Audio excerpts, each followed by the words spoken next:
ஈஸியான ஒரு விஷயம் கிடையாதுன்றதை தெரிஞ்சுக்கிட்டேன். பட் ஒரே ஒரு விஷயம், நான் உங்கள் முன்னாடி நிற்கிறதுக்கு காரணம் என்னென்னா persistence and problem solving. Persistence and problem சால்விங்னா எத்தனை தோல்விகள் வந்தாலும், எத்தனை ஏமாற்றங்கள் வந்தாலும், எத்தனை துரோகங்கள் வந்தாலும், நான் ஆசைப்பட்டதை, நான் கனவு கண்டதை, நான் அடைய நினச்சதை நான் நிச்சயமாக அடைஞ்சே தீர்வேன்ற அந்த வெறி, வேகம், அந்த உத்வேகம்னு சொல்லக்கூடிய விஷயம் வந்து எவ்ரிடே இருக்கணும். உங்களை போட்டு அமுக்கிக்கிட்டே இருக்கும். எதுக்கிடா இந்த வேலைக்கு வந்தோம், எதுக்கிடா அந்த தொழில் பண்ணுறோம், ஏதாவது பேசாமல் எங்கேயாவது சம்பளத்துக்கு வேலைக்கு போயிடலாம், இல்லை இது எல்லாத்தையும் விட்டுட்டு பேசாமல் நிம்மதியாக ஊருக்கு போய் இருந்துடலான்னு எத்தனை பேருக்கு தோணியிருக்கு. எனக்கு நிறைய நாள் தோணியிருக்கு. ஆனால் அதிகபட்சம் அந்த எண்ணம் வந்து ஒரு அரை மணி நேரத்துலேருந்து 1 மணி நேரம் இருக்கும் அதிகபட்சம். இந்த அரை மணி நேரத்துலேருந்து இந்த 1 மணி நேரத்துக்கு மேலே அந்த எண்ணம் வந்ததுன்னா நீங்கள் ஒரு மென்டரை பார்க்குறது நல்லது. மென்டரிங்னா உங்களை மாதிரி உங்களை விட வயசில் சின்னவங்களாக இருக்கலாம், பெரியவங்களாக இருக்கலாம், இல்லை தொழிலே பண்ணாமல் வெறும் அட்வைஸராக கூட இருக்கலாம். அந்த மாதிரி அட்வைஸரை வந்து நீங்கள் பார்க்குறது நல்லது. என்ன காரணம்னு கேட்டிங்கன்னா, எப்பயுமே இந்த நாட்டில் வந்து ஒரு 2 பேரை ரொம்ப உயர்த்தி பிடிச்சிட்டே இருப்பாங்க. ஒருத்தர் வந்து ஜவான், ஒருத்தர் கிசான். கரெக்டாக சார் நான் சொல்கிறது? ஜவான், கிசான். நான் இன்னொன்று சொல்லுவேன், எப்பயுமே அடிக்கடி நிறைய இடத்துல சொல்கிறேன், தயவு செஞ்சு ஆண்டர்ப்ரனரையும் அதில் சேர்த்துக்குங்க. ஏன்னா இந்தியாவில் 80% மக்களுக்கு வேலை வாய்ப்பு கொடுக்குறது பிஸ்னஸ்மேன் தான்.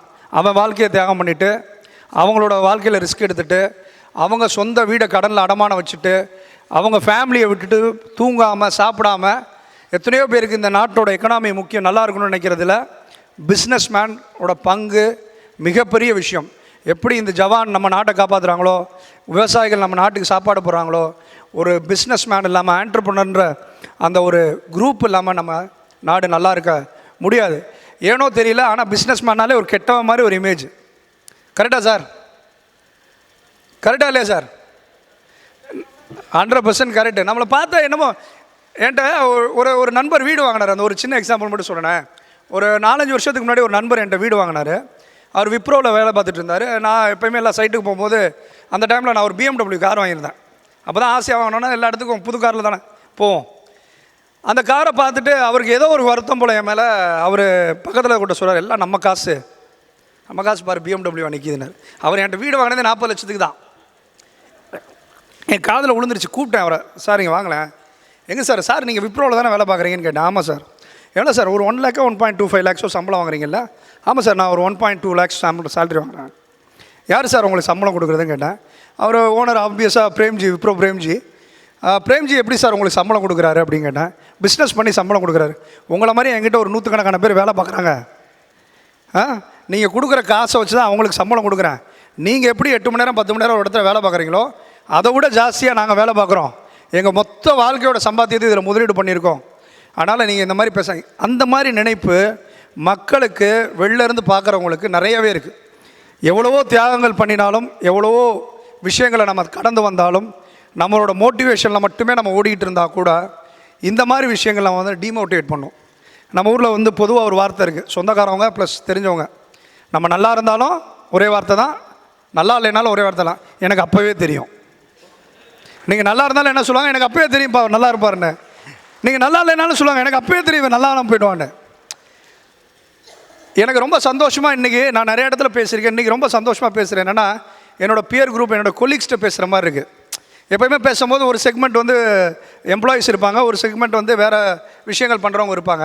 இன்றைக்கி மோஸ்ட் ஆஃப் த ஆடியன்ஸ் வந்து பிஸ்னஸ் பீப்புளாக இருக்குது. எனக்கு ரொம்ப மகிழ்ச்சியாக இருக்குது. ஏன்னா என்னமோ என்னோடய கொலீக் இருக்காங்களே, இப்போ நான் வேலை பார்க்கும்போது என்னோட நிகரான ஒரு நபர்கள், என்னோடய பிரச்சனைகளை புரிந்த நபர்களோட பேசுகிறது வந்து எனக்கு ரொம்ப சந்தோஷமாக இருக்குது. அதனால தான் நான் என்னமோ பேசணுன்னு வந்துட்டு நான் வேறு சப்ஜெக்ட் பேசிகிட்டு இருக்கேன். So passion, planning, patience, problem solving and persistence, இதை சிம்பிளாக சொல்லிட்டு முடிச்சிடறேன். முதல்ல வந்து ஒரு ஆண்டர்ப்ரனருக்கு வந்து பேஷன் வேணும், அதாவது கனவு, லட்சியம். அடுத்து வந்து அதை அடையக்கூடிய பிளானிங் வேணும். எனக்கு ஆசை மட்டும் இருந்தால் பார்த்தாது. அப்துல் கலாம் சொன்ன மாதிரி கனவு கண்டால் மட்டும் பார்த்தாது. அந்த கனவு அடையக்கூடிய ஒரு வழி வேணும். என்னோடய லிமிட்டேஷன் என்னன்னு எனக்கு தெரியணும். எனக்கும் வந்து டாட்டா மாதிரி, அம்பானி மாதிரி நாளைக்கே வரணும்னு ஆசை. ஆனால் எனக்கு அதுக்கான வழி எப்போ வரும், எவ்வளோ நாள் ஆகும், அதுக்கு நான் என்ன செய்யணும், அதுக்குரிய பிளானிங் என்ன. ஸோ ரெண்டாவது வந்து பிளானிங். அந்த பிளான் ஆஸ்கார் அவார்டு வாங்கும்போது ஏஆர் ரஹ்மான் சார் சொன்னார், அதுக்கு ப்ராப்பராக பிளான் பண்ணால் தான் ஆஸ்கார் கிடைக்கும், திறமையினால் மட்டும் இல்லை. So planning is very important. அடுத்து மூணாவது வந்து பேஷன்ஸ். நான் சொன்னேன்ல, சொந்தக்காரங்க சுற்றி இருக்கவங்களாம் எனக்கு நல்லா தெரியுன்றது, நம்மளோட கிளையண்ட்டே நம்மளை தப்பாக பேசுகிறது, நம்ம கடைக்கு வந்தவங்க நம்மளை அவதூறாக பேசுகிறது. இன்னொரு முக்கியமான விஷயம் இருக்குது பிஸ்னஸ் மேனுக்கு ஒரு கேரக்டர், ஈகோ, சோடு சொரணையே இருக்கக்கூடாது.